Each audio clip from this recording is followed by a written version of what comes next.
Hello students, कैसे हैं आप सभी लोग। मैं हूं Pooja Singh and welcome back to my channel accounting master class.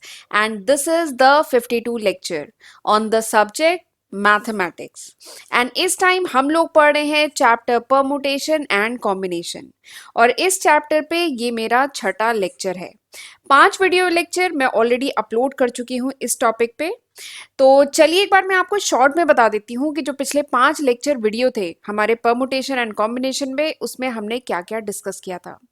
तो मैं डिटेल में आपको बता चुकी हूँ meaning of this term permutation. ये जो परमुटेशन है इसका बेसिक इंट्रोडक्शन, मीनिंग मतलब क्या होता है इसका, वो सब हम डिटेल में डिस्कस कर चुके हैं। फंडामेंटल प्रिंसिपल ऑफ काउंटिंग हम पढ़ चुके हैं, जिसमें हमने मल्टीप्लिकेशन प्रिंसिपल पढ़ा था जो बहुत इंपॉर्टेंट है। फिर हमने देखा था कि परमुटेशन के केस में दो केसेस बनते हैं।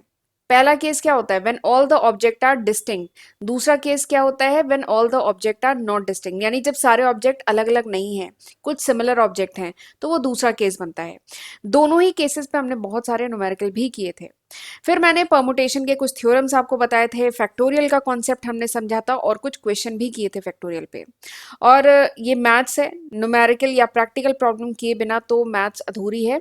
तो इसीलिए हमने पिछले 5 लेक्चर वीडियो में बहुत सारे क्वेश्चन भी किए हैं, बहुत सारे न्यूमेरिकल भी किए हैं। ठीक। एंड आज इस लेक्चर से हम स्टार्ट करने जा रहे हैं कॉम्बिनेशन। परमुटेशन हमने डिटेल में समझ लिया है, अब हम स्टार्ट करने जा रहे हैं कॉम्बिनेशन। और एक सजेशन और दूंगी कि पिछला 5 लेक्चर वीडियो अगर आपने नहीं देखे हैं तो जरूर उसको भी देखिएगा। ठीक है, क्योंकि सीक्वेंस में पढ़ेंगे तो कॉन्सेप्ट और अच्छे से आपको समझ में आएंगे। राइट। तो चलिए एक बार शॉर्ट में बता देती हूँ आज हम क्या क्या पढ़ेंगे। तो कॉम्बिनेशन सबसे पहले क्या होता है ये समझेंगे, बहुत सारे एग्जाम्पल के साथ समझाऊंगी, फॉर्मूला बताऊंगी, ठीक है, थ्योरम और जो प्रॉपर्टीज है कॉम्बिनेशन की वो सब भी हम समझेंगे। कॉम्बिनेशन के थ्योरम देखेंगे, प्रॉपर्टी देखेंगे, जिसमें 5 इंपॉर्टेंट प्रॉपर्टीज है वो हम देखेंगे।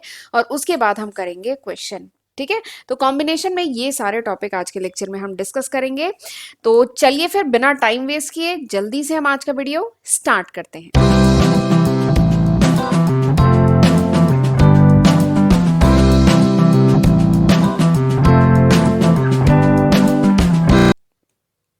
परमुटेशन।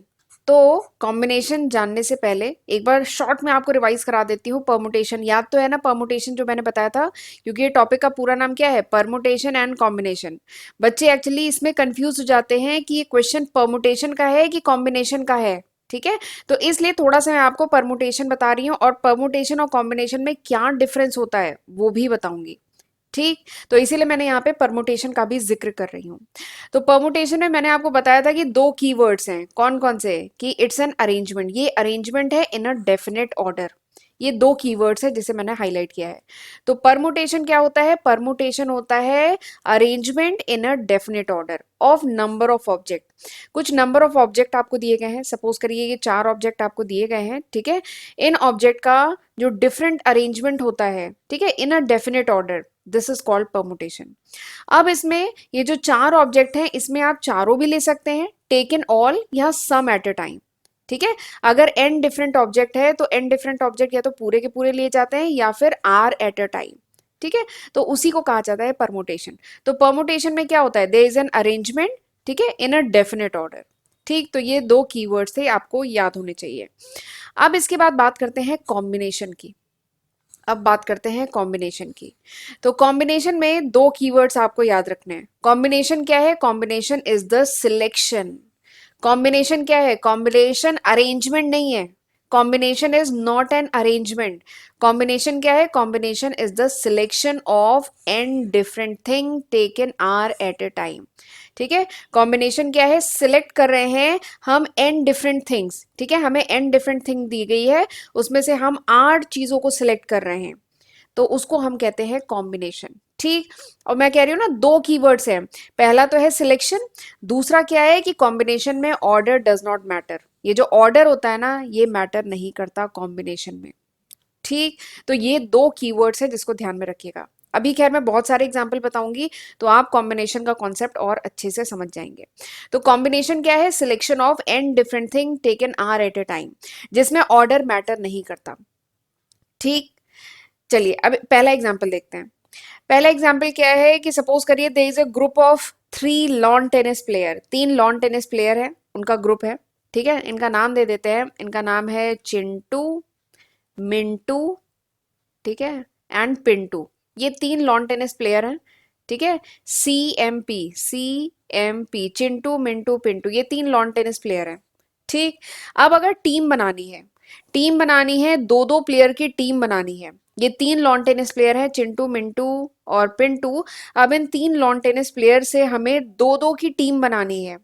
तो बताइए कितने तरीके हैं, कैन वी डू दिस, हम कितने तरीके से इन तीन प्लेयर्स की दो दो की टीम बना सकते हैं, बताइए कितने तरीके हैं।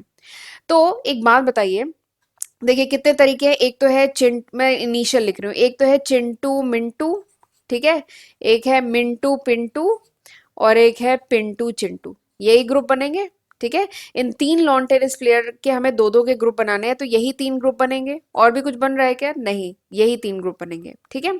अब एक बात बताइए, ये जो चिंटू मिंटू का जो ग्रुप है, क्या ये चिंटू मिंटू और मिंटू चिंटू ये क्या दोनों अलग अलग हैं, नहीं, दोनों अलग अलग नहीं है, ठीक है। तो यही शो करता है कि कॉम्बिनेशन में क्या होता है, ऑर्डर डज नॉट मैटर, यानी जहां पे भी ऑर्डर मैटर नहीं करता वहां पे हम लगाते हैं कॉम्बिनेशन, ठीक। लेकिन आपने देखा था परमुटेशन में ऑर्डर मैटर करता है, ठीक है, परमुटेशन में क्या था, ऑर्डर मैटर करता है। मैंने एग्जाम्पल बताया था ना, बेस्ट, ये जो है BEST, फोर लेटर है इस वर्ड में, इसके डिफरेंट अरेंजमेंट आपको बताने हैं, तो यहाँ पे क्या आप बना सकते हैं, ESTB, BSTE, ठीक है, एंड क्या बना सकते हैं, STBE, ऐसे करके। तो यहाँ पे क्या है, सीक्वेंस, ये जो ऑर्डर है मैटर करता है। लेकिन यहाँ पे चाहे चिंटू मिंटू हो चाहे मिंटू चिंटू हो, बात एक ही है, ये एक टीम हो गई। चाहे मिंटू पिंटू हो चाहे पिंटू मिंटू हो, बात एक ही है, ये एक टीम है। ये क्या है, नेक्स्ट क्या है, चाहे पिंटू चिंटू हो चाहे चिंटू पिंटू हो, एक ही टीम है, ठीक है। तो ये समझ में आ गया।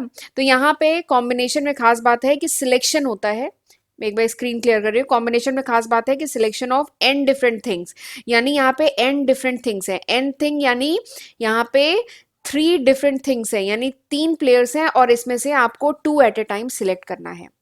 थ्री प्लेयर है, two at a time select करना है, और यानी यहाँ पे ऑर्डर तो मैटर नहीं करता, तो यानी यहाँ पर हम कॉन्सेप्ट लगाएंगे किसका, कॉम्बिनेशन का कॉन्सेप्ट लगाएंगे, ठीक। तो कंफ्यूज एकदम मत होइएगा कि हमें परमुटेशन यूज करना है कि कॉम्बिनेशन यूज करना है। कॉम्बिनेशन वहां पे यूज करेंगे जहां पे देयर इज अ सिलेक्शन, जहां पे सिलेक्शन होना है, एन डिफरेंट थिंग्स में से 8 थिंग्स को आपको सिलेक्ट करना है, वहां पे कॉम्बिनेशन लगाएंगे। और जहां पे ऑर्डर नहीं मैटर करता वहां पे सिलेक्शन लगाएंगे, ठीक। और परमुटेशन कहाँ पे लगाएंगे, जहां पे अरेंजमेंट हो, परमुटेशन लगाएंगे जहां पे अरेंजमेंट हो और जहां पे ये जो ऑर्डर है वो मैटर करता है, ठीक है, इन अ पर्टिकुलर ऑर्डर, तो वहां पे हम लगाएंगे परमुटेशन, ठीक। चलिए और एग्जाम्पल आपको बताती हूँ। सपोज करिए कॉन्फ्रेंस रूम है, एक मीटिंग स्टार्ट होने वाली है, कॉन्फ्रेंस रूम है, यहाँ पे 12 लोग, 12 पीपल, ठीक है, ये कलेक्ट हुए हैं, ठीक है। अब ये मीटिंग स्टार्ट होने से पहले जब वो मिलेंगे एक दूसरे से, then they will do handshake, ठीक है। ये लोग क्या करेंगे, ये 12 लोग जो हैं एक दूसरे से हैंड शेक करेंगे। ये क्वेश्चन बहुत कॉमन है, ये लोग हैंड शेक करेंगे, देन आपको डिटरमाइन करना है number of hand shake in this conference room. ये जो कॉन्फ्रेंस रूम है इसमें 12 लोग हैं, ठीक है, और ये मीटिंग के लिए आए हैं और ये एक दूसरे से मिलेंगे, ये क्या करेंगे, हैंड शेक। तो आपको बताना है कि कितने नंबर ऑफ हैंड शेक होंगे, ठीक है। ये बहुत कॉमन क्वेश्चन है।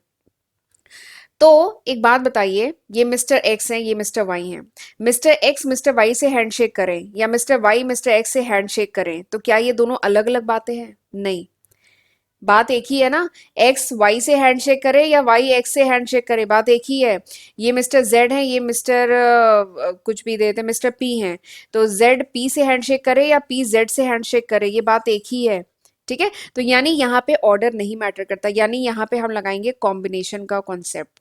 तो आपको नंबर ऑफ हैंडशेक पता करना है, तो क्या होगा, combination of 12 different thing, combination of 12 different things, क्योंकि यहाँ पे 12 लोग हैं ना, combination of 12 different thing taken two at a time. जो हैंड शेक होगा वो दो लोगों के बीच में होगा ना, taken two at a time. तो इस ये आप निकालेंगे, you will get the answer. अभी मैं फॉर्मूला आपको कॉम्बिनेशन का बताऊंगी। वैसे फॉर्मूला होता है एन सी, जैसे वहां पे होता था ना NPR, यहाँ पे होगा NCR, यानी एन क्या है, 12C2 ये है, बट 12C2 होता क्या है वो अभी मैं बताऊंगी, NCR का फॉर्मूला आपको, ठीक है। तो ये समझ में आ गया आपको, ये वाला एग्जाम्पल। चलिए एक और एग्जाम्पल बताती हूँ। सपोज करिए एक सर्किल है, ये एक सर्किल है, ठीक है, यहाँ पे 6 पॉइंट्स दिए गए हैं सर्किल पे। इसका नाम दे देते हैं A B C D E F. ठीक है, ये पहला सर्किल है, इस पे 6 पॉइंट है, ये दूसरा सर्किल है, इस पे 7 पॉइंट्स हैं। 6 पॉइंट के लिए चलिए मैं एग्जांपल बताती हूँ, सिमिलर 7 पॉइंट के लिए होगा। ठीक है, तो आपको बताना है कि how many chords can be drawn by joining these point pairwise. यानी इन पे ये जो सर्किल है, इस पे जो 6 पॉइंट्स हैं, इनको जब हम पेयर वाइज ज्वाइन करेंगे तो कितने कॉर्ड इस सर्किल में होंगे। ठीक है, कितने कॉर्ड फॉर्म होंगे, ये आपको बताना है। ठीक, तो एक बात बताइए, पहला जैसे ए से हम स्टार्ट करते हैं, ये जो ए बी कॉर्ड है, ठीक है, ए बी, ए को बी पॉइंट से जोड़ा तो ए बी कॉर्ड बना। तो ए बी कॉर्ड और बी ए कॉर्ड क्या अलग अलग है? एक बात बताइए, ए बी एंड बी ए क्या ये अलग अलग है? या फिर ए को सी से कनेक्ट किया तो ए सी एंड सी ए कॉर्ड क्या अलग अलग है? ये कॉर्ड तो वही है ना, ये कॉर्ड तो वही है, ए सी कॉर्ड कहिए चाहे सी ए कॉर्ड कहिए। ठीक है, या हम अगला लेते हैं ए डी, ए को डी से कनेक्ट किया तो ए डी कॉर्ड कहिए चाहे डी ए कॉर्ड कहिए, बात एक ही है ना। तो यानी हमें ये समझ में आ गया कि यहाँ पे सीक्वेंस मैटर नहीं करता, यहाँ पे ऑर्डर मैटर नहीं करता। यानी ये कॉन्सेप्ट किसका है? ये कॉन्सेप्ट है कॉम्बिनेशन का। ये कॉन्सेप्ट किसका है? कॉम्बिनेशन का। तो आपको नंबर ऑफ कॉर्ड पता करने हैं तो क्या होगा, कैसे पता चलेगा? तो number of chord is combination of 6 different thing, combination of 6 different thing taken 2 at a time, taken 2 eight a time, यानी 6 डिफरेंट चीजें हैं जिसमें हम दो दो के पेयर बना रहे हैं। ठीक है, taken 2 eight a time, taken 2 eight a time, तो दिस इज द आंसर। ठीक, ऐसे यहाँ पे 7 का एग्जाम्पल है, अगर 7 पॉइंट है इस पे, ठीक है, और दो दो का अगर कॉर्ड आपको ड्रॉ करने हैं, ठीक है, तो आपको बताना है कितने कॉर्ड है। तो यहाँ पे क्या हो जाएगा, 7C2, और यहाँ पे क्या होगा, 6C2, क्योंकि यहाँ पे 6 पॉइंट है, पहले वाले सर्कल में 6 पॉइंट है, तो क्या होगा 6C2, 6 डिफरेंट थिंग है टेकन 2 एट अ टाइम, और अगर 7 पॉइंट होंगे तो 7 different thing taken 2 eight a time, ये इसका आंसर होगा। ठीक, बट ये एनसीआर का फॉर्मूला क्या है ये अभी मैं आपको आगे बताऊंगी। ठीक है, यहां तक समझ में आ गया? तो अब मैंने आपको बहुत सारे एग्जाम्पल देके कॉम्बिनेशन समझा दिया है, तो अब मेरे ख्याल से आप डिस्टिंग्विश कर सकते हैं कि ये क्वेश्चन परमुटेशन का है कि कॉम्बिनेशन का है। ठीक, कंफ्यूज एकदम मत होइएगा। चलिए आगे बढ़ते हैं, अब मैं आपको बताती हूँ फॉर्मूला। तो formula for finding the number of combination of n different thing taken r eight a time, यानी आपको अगर नंबर ऑफ कॉम्बिनेशन पता करने हैं, अगर n डिफरेंट थिंग दी गई है जिसमें r एट अ टाइम आप लेते हैं, ठीक है, तो अगर फॉर्मूला आपको पता करना है तो formula is n C are equals to क्या है, n factorial by n minus r factorial r factorial, this is the formula. ठीक, आपको एनपीआर का फॉर्मूला तो याद है ना, परमुटेशन के केस में परमुटेशन का फॉर्मूला क्या था, n factorial by n minus r factorial, ये था परमुटेशन का फॉर्मूला। कॉम्बिनेशन में क्या है, n factorial by n minus r factorial, और नीचे बस ये r फैक्टोरियल और आ गया है। तो this is the formula of permutation, this is the formula of combination. Right, यहां तक समझ में आया? चलिए आगे बढ़ते हैं। अच्छा, आगे बढ़ने से पहले मैं आपको थोड़ा सा बताना चाहती हूँ कि this is the list of subject जो मैं आज की तारीख यानी अक्टूबर 2022 तक अपने चैनल पे अपलोड कर चुकी हूँ। अगर ये वीडियो आप कुछ समय बाद देख रहे हैं, कुछ साल बाद देख रहे हैं, कुछ महीने बाद देख रहे हैं, तो इसमें मैं काफ़ी न्यू सब्जेक्ट ऐड कर चुकी होंगी। ये अभी तक है अक्टूबर 2022 तक, तो ज़रूर इसका फ़ायदा उठाइएगा, इसकी हेल्प से पढ़िएगा। ठीक है, और अपने फ्रेंड्स के साथ भी ज़रूर शेयर करिएगा, और चैनल को अभी तक नहीं सब्सक्राइब किया है तो ज़रूर सब्सक्राइब कर लीजिए। नोटिफिकेशन बेल भी प्रेस करना बहुत ज़रूरी होता है, तभी आपको मेरे अपकमिंग जो वीडियोस हैं उनकी नोटिफिकेशन मिल पाएगी। राइट, और अगर मेरे चैनल पे जितने भी वीडियोस हैं उन पे जो पीपीटीज आपको दिखती हैं, अगर वो पीडीएफ फॉर्म में आपको चाहिए then you can download my application which is available on Google Play Store. मेरी एप्लीकेशन है अकाउंटिंग मास्टर क्लास के नाम से, जो गूगल प्ले स्टोर पे अवेलेबल है, उसको डाउनलोड करके वहां से आप नोट्स ले सकते हैं। ठीक है, वो यही पीपीटीज हैं बस but in PDF form. Right, और उसकी सॉफ्ट कॉपी अवेलेबल है। ठीक है, इस बात का ध्यान रखिएगा, हार्ड कॉपी नहीं अवेलेबल है, सॉफ्ट कॉपी। राइट, चलिए आगे बढ़ते हैं। अब मैं आपको बताती हूँ कुछ important points related with combination. Combination, ये जो एनसीआर है इससे रिलेटेड कुछ इंपॉर्टेंट पॉइंट डिस्कस करेंगे, 5 इंपॉर्टेंट पॉइंट बताऊंगी। ठीक है, या कह लीजिए दीज आर द थ्योरम्स, ये थ्योरम्स हैं कॉम्बिनेशन से रिलेटेड। ठीक, चलिए पहला थ्योरम या पहला पॉइंट क्या है, पहला है this, n P r is equals to N C r r factorial, where r क्या है, 0 से n के बीच का कोई नंबर है। ठीक है, क्या कह रहा है कि n P r is equal to N C r r factorial. ठीक है, ये कह रहा है। ठीक। तो ऑब्वियसली ये तो एकदम सही बात है, ये जो फॉर्मूला है और ये सब जो मैं अभी 5 पॉइंट बताऊंगी ना, ये बहुत इंपॉर्टेंट है क्योंकि ये क्वेश्चन करने में आपकी बहुत हेल्प करेंगे। ठीक है। तो ये पहला क्या कह रहा है कि n P r equals to N C r r factorial. तो चलिए इसको प्रूव करके देख लेते हैं। लेफ्ट हैंड साइड क्या है? लेफ्ट हैंड साइड है N P R. N P R मतलब N factorial by N minus R factorial. ठीक है। राइट हैंड साइड क्या कह रहा है? राइट हैंड साइड कह रहा है एनसीआर। एनसीआर मतलब N factorial by N minus R factorial R factorial. ठीक है। और न्यूमरेटर में आर फैक्टोरियल। ठीक। और ये आर फैक्टोरियल कट गया ना, तो बचा यही जो लेफ्ट हैंड साइड में N factorial by N minus R factorial. तो लेफ्ट हैंड साइड और राइट हैंड साइड क्या हो गए? बराबर। तो इसीलिए ये रिलेशनशिप है। ठीक। तो basically this gives the relationship between permutation and combination. Permutation और कॉम्बिनेशन के बीच में ये रिलेशनशिप है। ठीक है।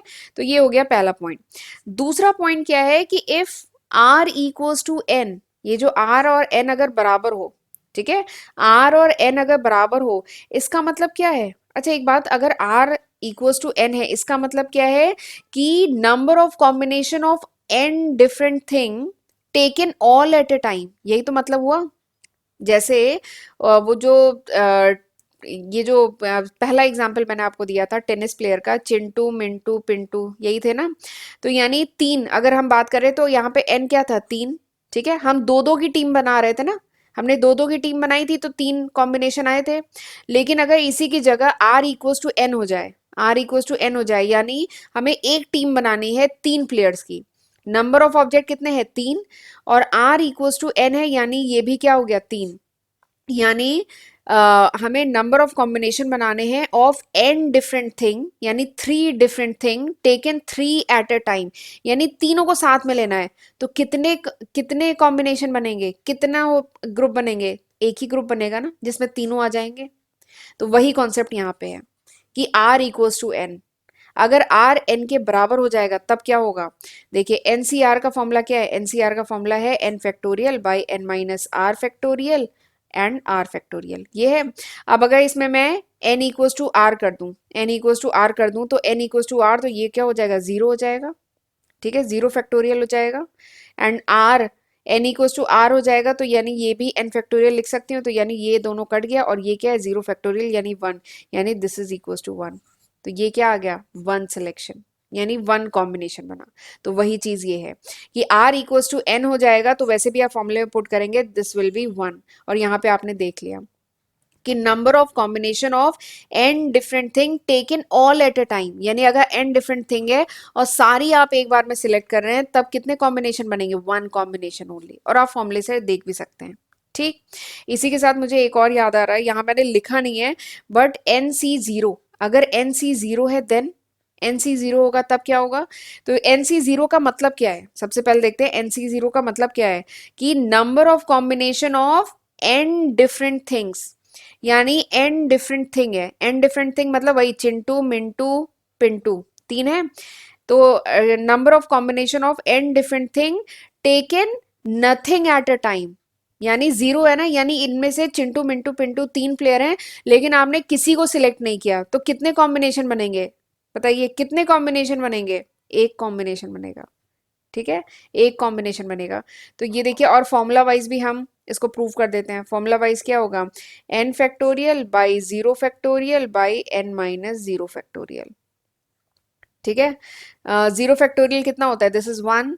एन फैक्टोरियल और नीचे एन माइनस जीरो यानी एन फैक्टोरियल, तो ये एन फैक्टोरियल कट गया, यानी this is equal to one, तो आ गया वन। ठीक है। तो इस तरीके से होगा। तो this is the second property. Third property देखते हैं। थर्ड प्रॉपर्टी क्या है? ये भी बहुत इंपॉर्टेंट है। थर्ड प्रॉपर्टी क्या कह रहा है कि N C N minus R is equals to N C R. This is the third property. ये तीसरी प्रॉपर्टी है। तीसरी प्रॉपर्टी क्या कह रहा है कि N C N minus R equals to N minus, oh minus बोल रही, सॉरी। तीसरी प्रॉपर्टी क्या कह रहा है? N C N minus R equals to N C R. This is the third property. चलिए इसको प्रूव करके देख लेते हैं। लेफ्ट हैंड साइड से शुरू करते हैं। लेफ्ट हैंड साइड से शुरू करते हैं। ये क्या है? N C N minus R, ठीक है। वैसे तो इसको प्रूव करके आप देख सकते हैं, लेकिन ये आपको एज इट इज याद भी होने चाहिए, क्योंकि जब हम क्वेश्चन करेंगे ना, इस पे बेस बहुत क्वेश्चन आते हैं, और अगर आपको ये याद है तो आप झटपट कर सकते हैं। कॉम्पिटेटिव एग्जाम के पॉइंट ऑफ व्यू से भी ये बहुत इंपॉर्टेंट है। ठीक है, तो एनसीआर को हम क्या लिख सकते हैं, हम इसको लिख सकते हैं ना N factorial by N minus R factorial, और ये N minus R minus one factorial. ठीक, ये ठीक है। N factorial by N minus R factorial, N minus oh shit N minus R factorial, ये हुआ एन माइनस आर फैक्टोरियल, ये लिखा। ठीक है, अब इसका ये जो है इसका ब्रैकेट खोलें तो क्या होगा, N minus R plus R factorial, ये हुआ। तो माइनस एन और प्लस एन कट गया तो क्या होगा, आर फैक्टोरियल, यानी ये क्या आ गया, N factorial by N minus R factorial, और ये आर फैक्टोरियल। और ये चीज क्या है, ये एन सी आर ही तो है, यही तो है N C R, N factorial by R factorial N minus R factorial. तो यानी ये प्रूव हो गया। बहुत आसान है, बट आपको एज इट इज याद होना चाहिए, पता होना चाहिए कि N C are equals to N C N minus R. ठीक है, this is very important property. Next property देखते हैं एक बार स्क्रीन क्लियर करके। नेक्स्ट प्रॉपर्टी देखते हैं, वो प्रॉपर्टी क्या है कि N C A, if N C A equals to N C B, अगर N C A N C B के बराबर है, अगर N C A N C B के बराबर है, तो इसका क्या मतलब है कि या तो ए इक्वल्स टू बी है, या तो ए इक्वल्स टू बी है, या फिर N equals to A plus B है। ठीक है, समझ में आया। अगर N C A equals to N C B है, इवन इसी पे एक क्वेश्चन भी अभी करवाऊंगी, अगर N C A equals to N C B है तो इसका मतलब क्या है कि या तो ए इक्वल्स टू बी है या N equals to A plus B है, इन दोनों में से कोई एक ट्रू है। ठीक है, तो this is also a very important property. चलिए, तो ये चौथी प्रॉपर्टी हो गई, पांचवी देखते हैं। पांचवी प्रॉपर्टी क्या है कि N C R plus N C R minus one equals to N plus one C R. ठीक, this is the very important property. और आखिरी प्रॉपर्टी क्या है, N C R plus N C R minus one equals to N plus one C R. ठीक है, this is the fifth property. Skip मत करिएगा, ये बहुत इंपॉर्टेंट प्रॉपर्टी है, कॉम्पिटेटिव एग्जाम के पॉइंट ऑफ व्यू से बहुत इंपॉर्टेंट है। चार ऑप्शन दिए जाएंगे और आपको प्रूव करना होगा, तो अगर आपको ये पता है तो आप जल्दी से टिक करके आगे नेक्स्ट क्वेश्चन पे मूव कर सकते हैं। तो इसलिए बहुत इंपॉर्टेंट प्रॉपर्टी है, बहुत कॉम्पिटेटिव एग्जाम में मैंने देखा है कि ये पूछा जाता है। अब इसका जरा हम प्रूफ देख लेते हैं। प्रूफ क्या है, कुछ नहीं, सिंपल है, लेफ्ट हैंड साइड से चलते हैं। ठीक है, लेफ्ट हैंड साइड यानी ये साइड। ठीक है, एनसीआर क्या है, NCR is N factorial by R factorial N minus R factorial. ठीक है, प्लस एनसीआर माइनस वन यानी N factorial R minus one factorial and N minus R minus one factorial. ठीक है, ये ठीक हुआ। अब इसके बाद नेक्स्ट स्टेप देखते हैं, इसको हम एन फैक्टोरियल आर फैक्टोरियल, अच्छा ये जो यहाँ देखिए ये क्या है, आर फैक्टोरियल, और ये क्या है, आर माइनस वन फैक्टोरियल। तो मैं, मुझे अगर कुछ कॉमन लेने का मैं सोचूं तो मैं अभी तो कॉमन नहीं ले सकती हूँ, लेकिन मैं आर फैक्टोरियल को क्या मैं R into R minus one factorial लिख सकती हूँ। देखिए, फाइव फैक्टोरियल है, इसको मैं फोर इंटू फाइव फैक्टोरियल लिख सकती हूँ। अगर फाइव फैक्टोरियल है तो मैं इसको फोर इंटू फाइव फैक्टोरियल लिख सकती हूँ, बात वही है। Sorry, five into four factorial, oh wait wait wait, अगर ये फाइव फैक्टोरियल है तो मैं इसको फाइव इंटू फोर फैक्टोरियल लिख सकती हूँ, बात वही है ना। देखिए, फैक्टोरियल क्या है, factorial is the product of first N natural number. Five factorial मतलब क्या होता है, five into four into three into two into one. ठीक है, तो इसको मैं फाइव इंटू फोर फैक्टोरियल लिख सकती हूँ ना, तो बस वही कॉन्सेप्ट यूज किया है कि ये आर फैक्टोरियल है तो इसको मैं लिख सकती हूँ R into R minus one factorial. ठीक, ऐसे लिख सकती हूँ ना, इस कॉन्सेप्ट को हम यूज कर रहे हैं। ठीक है, फिर हुआ एन माइनस आर फैक्टोरियल। ठीक है, ये हो गया। अगला टर्म, ये वाला जो टर्म है इसको अब मैं लिखती हूँ, ये क्या है, this is N factorial. Actually मैं कॉमन लेने का सोच रही हूँ, कुछ बाहर कॉमन लूँ, इसके लिए मैं कुछ कॉमन टर्म ला रही हूँ। ये जो आर माइनस वन है इसको हम एज इट इज लिखेंगे आर माइनस वन फैक्टोरियल। ठीक है, फिर इसके बाद ये क्या है, इसका ब्रैकेट खुलेगा तो क्या होगा, N minus R plus one factorial, N minus R plus one factorial. ठीक है, तो अब ये बताइए, N minus R plus one factorial वही वाली कहानी है, इसको मैं क्या लिख सकती हूँ, N minus R plus one, फिर इसमें से माइनस वन करेंगे तो एन माइनस आर फैक्टोरियल, इसको मैं लिख सकती हूँ ये। वही वाला कॉन्सेप्ट है। 5 फैक्टोरियल को 5 × 4 फैक्टोरियल लिख सकते हैं ना, तो वही वाला कॉन्सेप्ट है कि n-r+1 n-r फैक्टोरियल। ठीक, ये लिख सकते हैं। ये ज्यादा तो नहीं हो रहा है ना, एक्चुअली ये इंपॉर्टेंट है इसीलिए मैंने इंक्लूड किया है, वरना मैं इसको स्किप भी कर सकती थी, बट मैंने देखा है कॉम्पिटेटिव एग्जाम में बहुत पूछा जाता है, तो इसलिए मैंने इसे इंक्लूड किया है। बस जल्दी से हो जाएगा। अब मैं लेती हूँ कॉमन, काफ़ी चीज़ें मैंने लिख दी है, अब मैं लेती हूँ कॉमन। अब बताइए न्यूमरेटर में मैं ये n फैक्टोरियल कॉमन है, ले सकते हैं बाहर। अब इधर r-1 फैक्टोरियल है, इसको मैं इधर बाहर कॉमन ले सकती हूँ। ये देखिए, ये कॉमन बाहर ले लिया। फिर n-r फैक्टोरियल, ठीक है, ये n-r फैक्टोरियल n-r फैक्टोरियल बाहर कॉमन ले लिया। तो अब बताइए यहाँ क्या बचा, यहाँ बचा 1/r बचा, इसमें क्या बचा 1/r प्लस यहाँ क्या बचा 1/n-r+1 बचा। ठीक है, इतना बचा। अब जरा इसको सॉल्व कर लेते हैं। ये इसको मैं लेती हूँ एलसीएम, r(n-r+1) ये हुआ, इधर आ जाएगा n-r+1 प्लस r, यही होगा ना। इसका मैंने एलसीएम ले लिया, ऊपर गया तो -r प्लस r से कट गया, तो क्या बचा n+1। इधर क्या बचा n+1, इधर का मैं लिख देती हूँ, this is equals to n factorial by r-1 factorial n-r factorial. ठीक, यहाँ तक सही है। अब इसके आगे बढ़ते हैं। ये देखिए, ये क्या है, न्यूमरेटर को पहले देखते हैं। न्यूमरेटर में क्या है, n फैक्टोरियल और n+1।